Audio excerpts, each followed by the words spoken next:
Whispering Peak rose above the village of Kijani like a quiet giant. It was not the tallest mountain in the land, but it was the only one that sang. Some nights it hummed low, like distant drums. Other nights its voice rose like a soft flute floating through the sky. Most people ignored it, but not Imani. At 12 years old, she felt the mountain calling her in a way she could not explain. When she lay awake at night, she listened to the hum and felt it moving inside her chest. It pulsed like a heartbeat that was not her own. "It is only wind, Imani," her granny Baba would say, shaking her head as she polished the evening goods. Whispering Peak holds old secrets. The path is long. The path is tricky. Leave the mountain alone. But the hum did not leave Imani alone. It carried a rhythm, a pattern, almost like a message. And deep in her heart, she knew what it meant.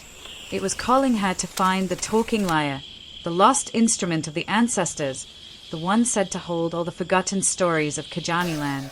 Imani made her decision before dawn.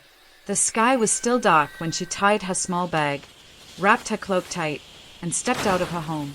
The village slept quietly behind her as she walked toward the mountain with steady steps.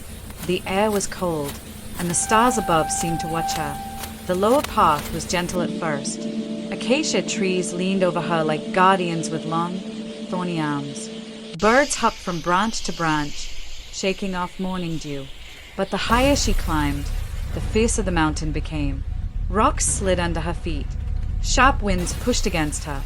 She used thick, twisted roots as ladders to pull herself up. Soon she reached the middle of the mountain, exactly where the hum grew the strongest. But the path was gone. A new waterfall roared down from the cliffs, tearing through the trail like a wild river. The water was fierce, loud, and icy. The rocks were smooth and slippery. If she stepped into that water, she would be carried away in moments. For the first time, fear pressed against her chest.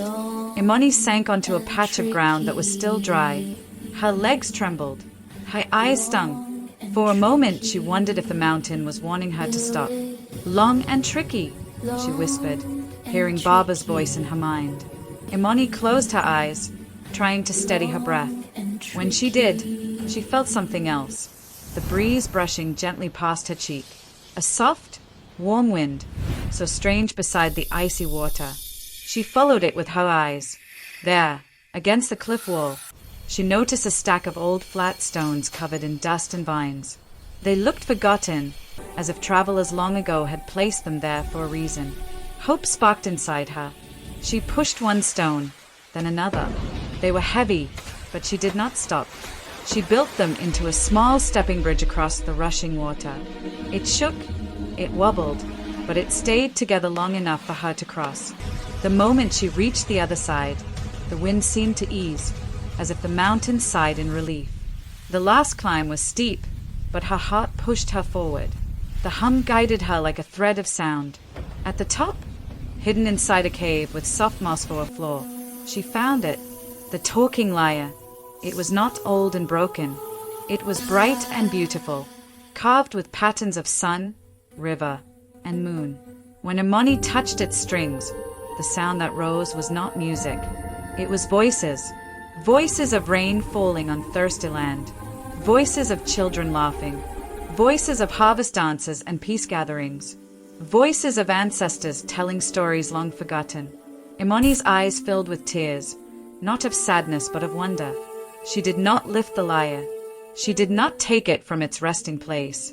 Instead, she played one gentle song, a song of thanks, a song of courage, a song of home. The mountain hummed with her. Then she began the journey back down.